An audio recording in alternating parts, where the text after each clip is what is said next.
Please help me to reach 1,000 subscribers. Sometimes, the most painful betrayals aren't the ones we endure. They're the ones we commit ourselves. This is a story that isn't easy to hear, but by the end you'll understand why. I looked at him and finally saw the truth of my actions. He didn't shout. He didn't accuse. He just stared at me, searching for the version of me he once knew. But that person was gone, buried beneath lies, shame, and one devastating choice.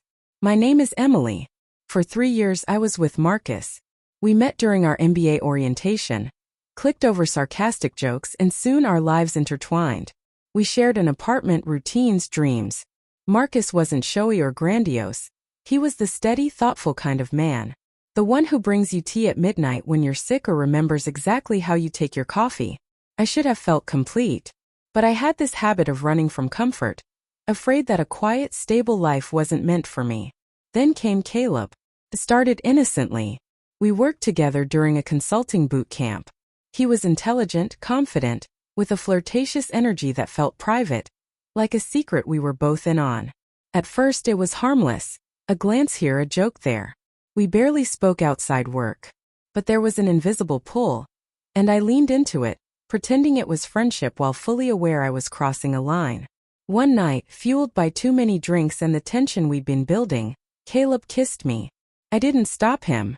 That kiss became a secret. The secret became an affair. And the affair became a habit I couldn't abandon. Even when I returned home to Marcus's thoughtful routines, I was playing a part in my own life. I kept telling myself I'd end things with Caleb, week after week, promise after promise, but I never did. He made me feel alive in a way that terrified me, like freedom and guilt were intertwined. The guilt didn't hit me all at once. It was subtle, like a slow leak I refused to fix. Until one evening, everything came crashing down. Marcus and I were supposed to attend his sister's engagement party.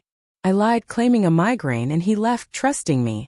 The moment the door shut, I called Caleb over. We hadn't even made it past the living room when I heard the front door open again. My chest dropped. Marcus stood there, holding a bottle of wine and some lemon lozenges, things he'd picked up for me. He saw Caleb. He saw us. And the silence that followed was worse than any shouting. Caleb left before Marcus even spoke, slipping out as if it weren't his mess to bear. I was frozen, speechless. Then Marcus looked at me. Not with rage, not with tears, just heartbreak and disbelief. One question escaped his lips. How long? I told him 4 months. That was all. He nodded once, then walked into our bedroom and closed the door. I didn't follow. I had no right. By morning he had moved out. But the story didn't end there. Caleb, the catalyst, thought he could step in. He called, texted, showed up uninvited, asking to be official. I couldn't even face him. I hadn't lost Marcus for Caleb. I had lost him because of Caleb. There's a difference. A week later I reached out to Marcus. Not to beg, just to speak. We met at our old coffee spot, the one we frequented every Saturday. He looked smaller somehow, drained, as if I had taken something from him that could never be returned. I told him everything, not to excuse myself, but because he deserved the truth. And then I said what I had rehearsed countless times. You didn't do anything wrong. I did. I'm sorry. He looked at me. Not with love, not with hatred, just emptiness. That was the moment he stopped loving me. No dramatic music, no tears, just the subtle, irreversible shift of a curtain being drawn. He said quietly, I hope you figure out why you did this, and walked away. I haven't heard from him since. The hardest part of betrayal isn't being caught. It's realizing that the person you've hurt still treated you with care, even as you dismantled their world. It's seeing the damage you've done and knowing nothing can undo it. I cut off all contact with Caleb, deleted every message, every trace. I began therapy. Not to fix what I'd broken, but to understand how I became someone capable of hurting someone who loved me so completely. A year has passed. Marcus has a new girlfriend. I saw a picture, they looked genuinely happy. And I didn't feel jealous.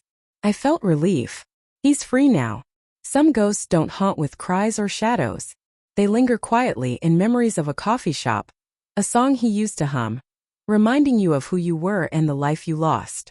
That quiet regret, the kind that persists long after the chaos ends, changes you. When trust is broken, the real punishment isn't the judgment of others. It's living with the consequences of your own choices.